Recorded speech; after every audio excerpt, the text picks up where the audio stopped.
പിതാവിൻ്റെയും പുത്രൻ്റെയും പരിശുദ്ധാത്മാവിൻ്റെയും നാമത്തിൽ ആമേൻ. ഈശോ മിശിഹായ്ക്ക് സ്തുതിയായിരിക്കട്ടെ. സുഖമല്ലേ? ദൈവം അനുഗ്രഹിക്കട്ടെ. തീർച്ചയായിട്ടും നിങ്ങൾക്ക് വേണ്ടി പ്രാർത്ഥിക്കുന്നുണ്ട്. കർത്താവിൻ്റെ വലിയ അനുഗ്രഹങ്ങളെ നമുക്കിന്ന് സന്തോഷത്തോടെ കൈനീട്ടി വാങ്ങുവാനായിട്ട് കർത്താവ് അനുഗ്രഹിക്കുന്നേ നമുക്ക് അങ്ങനെ വിശ്വസിച്ച് ഈ ദിവസം ആരംഭിക്കാം. So smile and start your day with Jesus. ഈ എപ്പിസോഡിലേക്ക് നിങ്ങളെ സ്നേഹത്തോടെ സ്വാഗതം ചെയ്യുന്നു. ഞാൻ സിബി വർഗീസ്.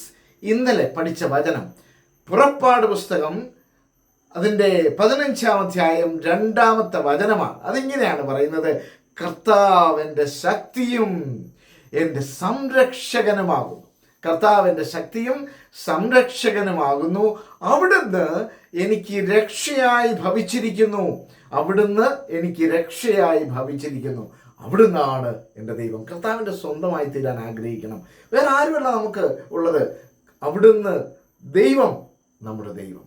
ആ ദൈവത്തിൻ്റെ സ്വന്തമായി തീരാൻ ആഗ്രഹിക്കുക. ഇന്ന് നാം പഠിക്കുന്ന വചനമാണ് യേശയ്യാ പ്രവാചകന്റെ പുസ്തകം.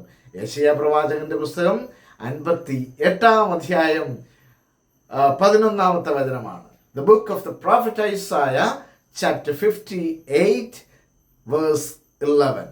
അതിങ്ങനെയാണ് പറയുന്നത്: കർത്താവ് നിന്നെ നിരന്തരം നയിക്കും.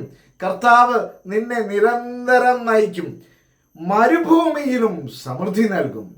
കർത്താവ് നിന്നെ നിരന്തരം നയിക്കും. മരുഭൂമിയിലും സമൃദ്ധി നൽകും.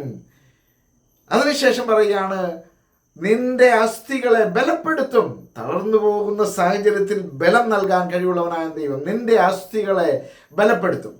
എന്നിട്ട് വീണ്ടും പറയുകയാണ്: നനച്ചു വളർത്തിയ പൂന്തോട്ടവും വറ്റാത്ത നീരുറവയും പോലെയാകും നീ. ആ വചനം എന്നൊക്കെ കൃത്യമായിട്ട് നമ്മൾ പഠിക്കണേ. എന്ത് സുന്ദരമായ വചനമാണ്! കർത്താവ് നിന്നെ നിരന്തരം നയിക്കും. മരുഭൂമിയിലും, നമ്മുടെ ചില ജീവിത സാഹചര്യം, മരുഭൂമി പോലുള്ള ചില ജീവിത സാഹചര്യങ്ങളിൽ അവിടുന്ന് സമൃദ്ധി നൽകാൻ കഴിവുള്ളവനാണ്. മരുഭൂമിയിലും സമൃദ്ധി നൽകും. നിന്റെ അസ്ഥികളെ ബലപ്പെടുത്തും. നനച്ചു വളർത്തിയ പൂന്തോട്ടവും വറ്റാത്ത നീരുറവയും പോലെയാകും നീ. എത്ര നല്ല സുന്ദരമായ വാഗ്ദാനമാണ്! കർത്താവിന് വേണ്ടി കാത്തിരിക്കാം. The Lord will guide you continually and satisfy your needs in parched places. The Lord will guide you continually and satisfy your needs in parched places, and make your bones strong, and you shall be like a watered garden, like a spring of water whose waters never fail.